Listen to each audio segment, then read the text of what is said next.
आज भी जब किसी के ख्याल में 2020 का कोविड पीरियड आता है, तो हर किसी की रूह कांप जाती है उसको लेकर।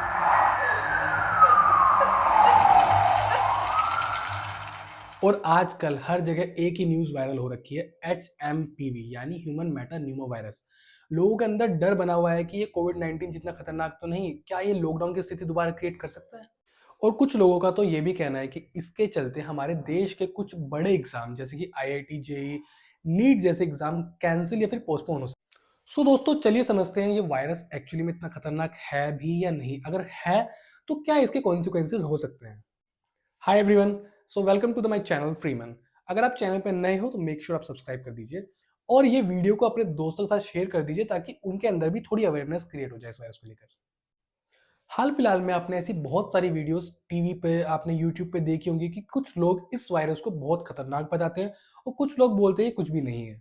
तो सबसे पहले समझते हैं ये वायरस आया कहाँ से है। सो ऑब्वियसली दोस्तों ये वायरस भी चाइना से ही आया है कोविड की तरह। तो बेसिकली काम करता कैसे है, एच एम पी वी ये एक रेस्पिरेटरी वायरस है जो सीधे हमारे रेस्पिरेटरी ट्रैक्ट पे अटैक करता है, जिसको हम सांस नली भी बोलते हैं। और दोस्तों इसको आप ऐसे समझ सकते हो कि हमारा रेस्पिरेटरी सिस्टम, लंग्स और हमारे सांस लेने के ऑर्गन्स पे डायरेक्ट इम्पैक्ट करता है। इस वायरस के बारे में थोड़ा अगर हम विकिपीडिया पे भी देखें तो पता चलता है कि ये न्यूमोवेरिडे फैमिली का हिस्सा है और इसका इम्पैक्ट होने पर हमें कोल्ड से लेकर निमोनिया तक हो सकता है। और ये वायरस कोई ऐसा नहीं है कि जो अभी आया हो, ये बेसिकली 2001 में ही डिस्कवर कर लिया गया था।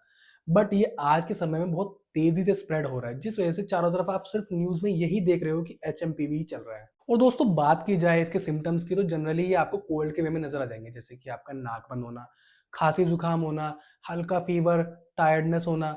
और अगर मैं बात करूँ सीवियर के बारे में, तो सीवियर केसेस में क्या है कि आपको निमोनिया आपको हो सकता है या आपकी छोटी सांस की जो नली होती है वो भी आपकी ब्लॉक हो सकती है इस केसेस में। सो दोस्तों ये तो पूरी बात हो गई थी हमारे सिम्टम्स को लेकर। बट अगर बात करें ये वायरस स्प्रेड किस तरीके से होता है, तो ये भी जनरली बाकी वायरसेस की तरह ही होता है। जैसे क्या होता है कि कोई इन्फेक्टेड पर्सन अगर कोई खांसता है, छींकता है, उसके इन्फेक्टेड ड्रॉपलेट्स हवा में रहते हैं। अब कोई नॉर्मल पर्सन अगर उसके कनेक्शन में आता है तो वो भी कहीं ना कहीं उस वजह से इन्फेक्टेड हो जाता है। और ज्यादातर केसेस में ये वायरस बच्चों, बूढ़ों और उन लोगों को इन्फेक्ट करता है जिनकी इम्यूनिटी वीक होती है। और सीडीसी की national respiratory एंट्रिक virus surveillance system के अकॉर्डिंग ये वायरस विंटर्स में ज्यादा एक्टिव रहता है। और दोस्तों अगर मैं बात करूं चाइना की, जहां से वायरस आया है, तो वहां के हालात अभी ऐसे हो रखे हैं कि वहां के हॉस्पिटल्स के बेड पूरे भरे हुए हैं सिर्फ इन इन्फेक्टेड पेशेंट्स को लेकर। और अच्छी बात तो ये है कि ये वायरस कोविड जितना खतरनाक नहीं है, ये एक्सपर्ट्स का कहना है। बेसिकली वायरस स्प्रेड तो काफी तेजी से हो रहा है, पर इसका मोर्टेलिटी रेट बहुत ही कम है। और एक बात और, हम लोगों ने कोविड पीरियड सर्वाइव करा है, दैट मीन्स हमारा जो इम्यूनिटी है काफी ज्यादा स्ट्रॉन्ग है पहले के कंपेरेटिवली। पर ये वायरस उन लोगों के लिए परेशानी बन सकता है जो लोग किसी इंजरी या फिर किसी डिसीज से रिकवर कर रहे हैं खुद को। और इंडिया में जो इन्फेक्टेड केस जो आ रखे हैं वो बेसिकली छोटे बच्चों के आ रखे हैं।